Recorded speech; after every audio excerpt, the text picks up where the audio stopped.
It may not have been the fairy tale ending that Vietnam were dreaming of, but John Duerden believes Vietnam have won the real prize at the 2018 AFC U23 Championship. While on the balance of play, Uzbekistan deserved to win the final of the 2018 AFC U23 Championships with a 2-1 win over Vietnam. It was a defeat that was crueler on the Southeast Asians than the Arctic conditions. Andrei Sidorov came off the bench after 118 minutes of tense and tight football and found time to volley home the winning goal to provoke tears on both sides, though of a very different kind. Uzbekistan's title-winning campaign has been overlooked a little in comparison to the excitement that was rising in Vietnam. The story of a nation that has been on the brink of World Cup qualification for a number of years has not gripped as much as the journey of Vietnam, a team cheered on by millions of people on the streets of the country as well as the rest of the ASEAN region. The men in red gave everything, but in the end, they could not take the final step, and there is nothing wrong with that.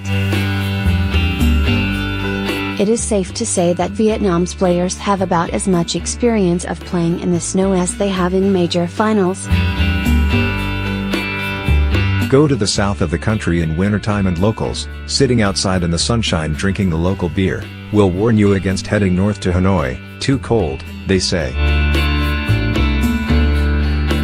Make the trip anyway, and the daily temperatures of around 16 degrees are pleasant. It's all relative. So the final of the 2018 AFC U23 Championships with Uzbekistan was a tough experience for all: players, referee, fans and those volunteers who cleared the pitch at halftime. But it is about experience. The past weeks have been a fantastic journey for the players and the country. It is no secret that there are often tensions between the south and the north of the longest-shaped country, but all were united in their support for the Golden Stars. Colleagues and friends talked in wonder of people in markets, restaurants and buses talking excitedly about football, people who had never had any interest in the game. Officials at the Vietnam Football Federation have talked about already having more conversations with the corporate sector, as the benefits of getting involved with the sport that really can bring the country together have never been more apparent. It is also expected that this success will inspire more kids to start kicking a ball around. Of the masses that were out in the streets and in stadiums, there will be more than a few who fall in love with the beautiful game and are inspired to get involved. For the players, there will be offers from overseas, and they will need to keep their heads and composure in making career decisions as they have done on the pitch in the past couple of weeks. Ultimately, Vietnam winning the trophy would have made a good story great, but didn't matter that much. The main prize had already been won. The legacy of this team will be all the above: the bringing together of a country and all the other benefits, and something else. Vietnam have erased any semblance of the inferiority complex that ASEAN teams have had when taking on so-called bigger and better nations on the pitch. In the past, there have been occasions when there was satisfaction at not getting beat too badly when playing the big boys.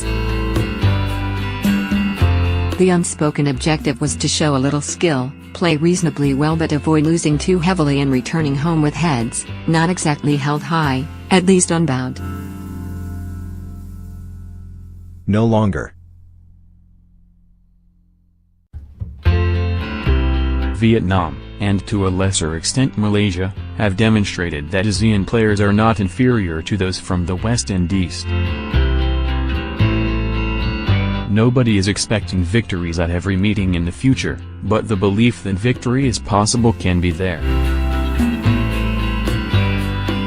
Vietnam still has some way to go to catch up with the likes of Japan, Korea Republic and the rest, but the gap is not as big as before, and it is not as big as the Vietnamese thought it was. Now teams from this region will know they can win. The results do not have to be a foregone conclusion.